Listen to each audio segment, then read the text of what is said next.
In this video, we will wrap up the video courseware. If you'd like to follow along with this video, please open the file wrapup.dwg located in the training folder as discussed in the Working with this Dataset video. Let's summarize what we have done in this video courseware.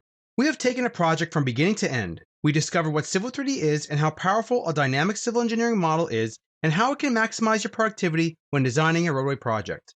Just to summarize some of the topics we discussed, we examined the Civil 3D interface and the Civil 3D settings and style system and how it aids you in making it easy to find your data, uphold your CAD standards, and add design data.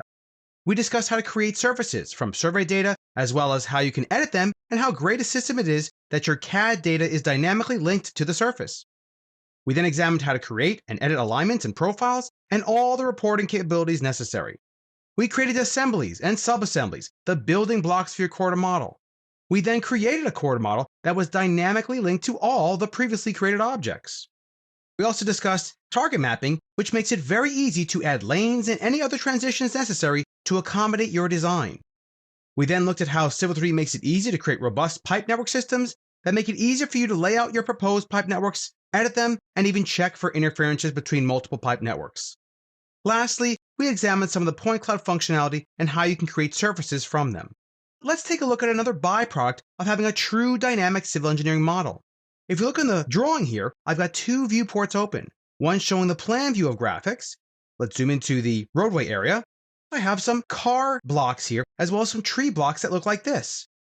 If we zoom into the 3D view, you'll notice that the actual blocks are true 3D blocks draped to the actual roadway and the surface itself. And it's not just limited to blocks. You'll notice we have pavement markings here, and these are simply feature lines to show the actual pavement markings on top of the roadway bed. With very minor visualization experience needed, you can easily view and sell your design to project stakeholders as needed.